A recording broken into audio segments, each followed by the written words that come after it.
Dhaabat. Warroonni shamaraa warra dhiiraatiif shirii godha. Warri dhiiraa dhageeffadha. Namoonni dhiiraa tokko kasammuun hin hojjane natti fakkaata. Dubartii wanni inni fuudhuuf kaalsii dhichisiifachuu, wayaa dhichisiifachuu, nyaata bilcheessiifachuu, waan garaa isaa guutu tolchisiifachuuf yookaan hojjechiifachuuf. Namoonni tokko ulee irra aansuudhaaf, tumuudhaaf, rukuttaa fi tuffiidhaan akka barbaadan gochuudhaaf fuudhu. Namoonni tokko waan fuudhaniif kaayoo fuudhan san iyyuu hin beekan. Yoo qalqalti garaa isaa hin guunne taate, yoo keessi garaa isaa yookaan ammoo fedhiin isaa sun isaaf hin guunne tan kokkee waan inni fedhu foon fedha taanaan, raafuu fedha taanaan waan inni fedhu sun isaaf hin qophoofne maaltu isii eeggata? Argitee dulla isii eeggata. Xiqqeena isii eeggata. Tokko kabajaa maqaa ofii fedha. Ulfina maqaa ofii san baadhata. Akkamitti waan kana naaf goote akkana na goote kan jedhuun isa ofirraa eega. Isii kabajaan hin malu, siif kabajaan ni mala. Dubartii waan fuudhaniif dura baradhu. Dhageeffadhu sii himaame. Jiruu tan jiraataniif wajjiin malaan ilaaf ilaameedhaan waliin jiraatu. Dubartiin takka wanni ati fuutuuf jireenya waliin qoodamtee jiraachuudhaaf rakkoo fi icciitii kan kee isii wajjiin qoodamuudhaaf icciitii kee dhoffattee keessa kan kee dhoffattee isii waliin jiraachuuf miti. Yoo isiin hojii tokko hojjettu ati hojii biraa akka gargaartuuf, ilmaan gaggaarii si hortee akka ilmaan keessaniin boqattaniif, kophummaan akkasitti dhagaamneef firri si biraa lixuu danda'a. Maatiin si biraa lixuu danda'a. Abbaan fedhe ilmi kee si biraa bahee fuudhee heerume si biraa ba'a. Niitiin tee garuu si waliin hafte. Maaf irree irra laallattaa? Maaf humna irra laallattaa? Uleen isiif hin malu. Dullaan isiif hin malu. Niitii waan fuudhaniif waliin gammadanii, waliin kolfanii, waliin qoosanii jireenya bareedaa jiraachuudhaaf. Yoo isiin Rasuul alayhi salaat yoo isaan haati manaa isaanii nyaata tolchan isaan ibidda jalaan afuufaniif. Yoo haati manaa kan kee ka bilcheessitu taate ati meeshaa dhiqiif.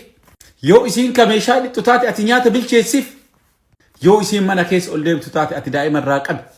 Namaa fi fira si bira dhufe saniin saalfatiin qaanyiin hin jirtu waan ta'eef. Atis isinis baatii masan tokko eeddanii dhalattan. Irree Rabbi sii kenne dubartii irra akka laallattuufi miti. Akka ati isii irratti qoostuufi miti. Argitee bakka kenniif, sadarkaa kenniif, akka isiif malutti isii horadhu. Akkuma ati kabajaa feetu isinis kabajaa feeti. Akkuma ati jaalala feetu isinis jaalala feeti. Akkuma ati ulfinna feetu isinis ulfinna feeti.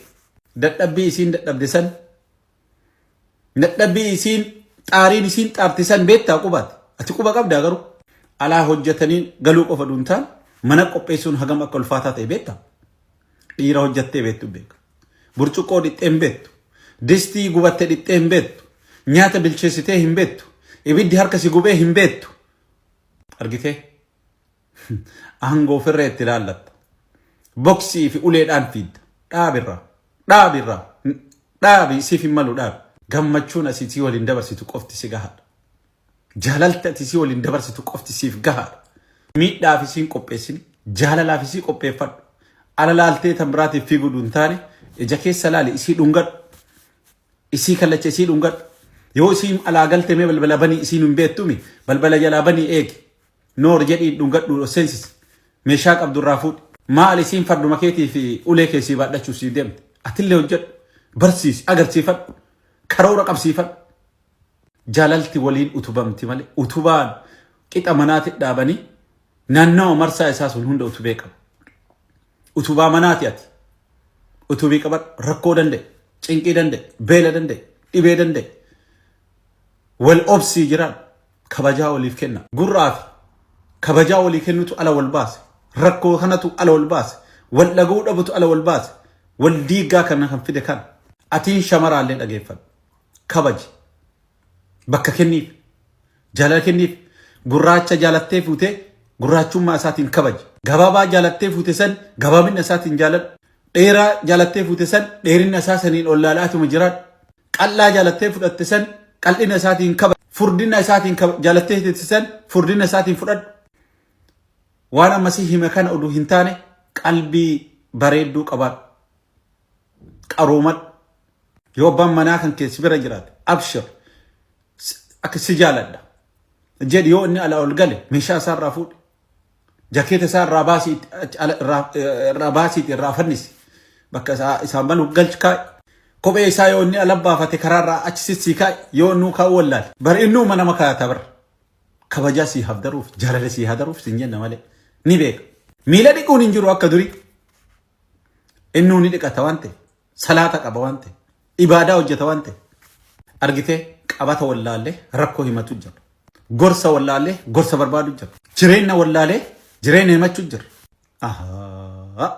bareedaa kee mana dhiiftee bareedduu tee mana dhiiftee bareeda barbaaduu deemta dhaabi atis dhaabi hundi keessanuu waliif taatanii waliif maltanii kabajaa waliif kenna obsa waliif horaa walii irra dabaraa tokko yoo aare tokko haa obsu tokko yoo lole tokko haa cadhisu tokko yoo argitee tokko yoo humnaa ol sitte tokko ammoo ibidda ta'ee tokko ammoo citaa ta'uu hin barbaachisu tokko bishaan ta'uu barbaachisa jechuudha akkasi obsi hagawoomii jiraatta addunyaa tanarra waggaa hagam jiraachuudhaaf hiraarta obboleetti tajirtuun gammadii jiraadhu nagaa barbaadi gammachuu onneeteeti gammachuu qalbii tanteeti tasgabbeessii jiraadhu hiyyummaan ni dabarti rakkoon yeroodhaaf ammoo bal'ina daba'uu danda'a yoo wal utubuuf wal hirkisuun hin jiru rakkoon sirraan baatu rakkoo ati qabdu rakkoo onneeti rakkoo mallaqaa rakkoo san eega furte rakkoo qabeenya qabaachuu dandeetta onneen tantee ammoo guutuudha yeroo san jaalalaan guutamtee jirti abshir rakkoo ni dabarti jettee qabattee taa'uu dandeetta obsa qabaachuu dandeetta atiin intalaalee dhiiraallee gaafa san onneen teessan guutuu waan ta'eef waan barbaachise waan godhuu qabdan san yeroo gabaabaa gootan isiniif ta'a jedhee yaada kanaaf hundi keessanuu sheer waliif godhaa